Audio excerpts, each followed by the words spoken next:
Cheng Chui Ping, known to the world as Sister Ping, presented a humble face to the world. She was a short, unassuming woman who ran a small variety store in New York's Chinatown. To her neighbors, she was a helpful figure, a part of the community fabric. But behind this mundane facade was one of the most sophisticated and ruthless human smugglers in history. Born in a poor village in Fujian province, China in 1949, Ping experienced hardship from an early age. This background gave her a deep understanding of the desperation that fueled the desire for a better life in America, a desperation she would later exploit with chilling efficiency. She arrived in the United States via Hong Kong in 1981, part of the wave of immigrants seeking new opportunities. However, Sister Ping's ambition was not to work in a restaurant or a garment factory. She quickly identified a far more lucrative business smuggling people. She started small, arranging passage for fellow villagers from Fujian. Her early success was built on a reputation for reliability. She promised to get people to America, and in the beginning she delivered. Word of her services spread like wildfire through the villages of her home province, where the dream of Gold Mountain was a powerful lure. Her authority grew from her intricate network and her ironclad business model. She was the Daijie, or Big Sister, of the smuggling world, a title that mixed respect with fear. She commanded a global operation that stretched from China to Central America and finally to the streets of New York. Sister Ping was not just a smuggler, she was a banker and a loan shark. She charged exorbitant fees, often up to $30,000 per person, for the perilous journey. Immigrants and their families would pledge their future earnings to her, becoming indentured servants to the gangs she controlled in the United States until their debt was paid. This system of debt bondage was the key to her power.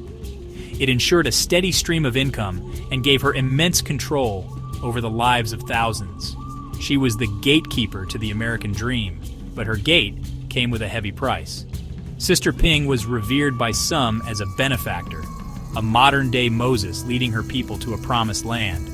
But to law enforcement, and to the many who suffered on her dangerous voyages, she was a snakehead, the leader of a criminal smuggling syndicate, and one of the most prolific and heartless of them all. She was the mother of a dark, sprawling enterprise built on hope and exploitation. On Sister Ping's criminal empire was a masterclass in global logistics and, honestly, ruthless finance. Her primary crime was human smuggling on an industrial scale. She created a sophisticated pipeline that moved tens of thousands of undocumented immigrants from China to the United States. Her methods were varied and constantly evolving to evade law enforcement. Some clients were flown to nearby countries with lax visa requirements, then guided across the U.S. border. Others endured horrific journeys, packed into the dark, suffocating cargo holds of rickety fishing boats for months at a time, a voyage that many did not survive. Her most crucial allies were the members of the Fujian gang, a violent street gang based in New York's Chinatown. This gang acted as her enforcers. When the smuggled immigrants arrived in America, they were often held in safe houses by the gang members until their families paid the final installment of the smuggling fee. If the families were slow to pay, the gang would resort to kidnapping, torture, and threats to ensure collection. This brutal partnership allowed Sister Ping to maintain a distance from the violence while ensuring her debts were always honored. She was the banker, they were the muscle. The downfall of her empire began with a disaster that she could not control. In 1993, a cargo ship named the Golden Venture ran aground off the coast of Queens, New York, spilling nearly 300 starving and terrified immigrants into the cold surf. 10 people died in the chaos. The incident shone a global spotlight on the brutal reality of human smuggling and put Sister Ping squarely in the sights of the FBI. The Golden Venture was one of her operations, and the tragedy transformed her from a shadowy underworld figure into a publicly recognized international criminal. She became a top fugitive, a symbol of the cruel trade in human lives. After the Golden Venture incident, Sister Ping fled to China, where she lived openly for years, protected by her connections and wealth. However, her luck ran out in 2000 when she was arrested in Hong Kong during a sting operation.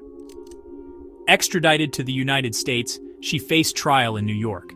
In 2006, she was convicted of conspiracy, money laundering, and human trafficking and sentenced to 35 years in prison. She died in a federal prison in Texas in 2014, never again tasting freedom. Her legacy is a grim reminder of the dark side of globalization. an empire built on the exploitation of human hope that ultimately crumbled under the weight of its own cruelty.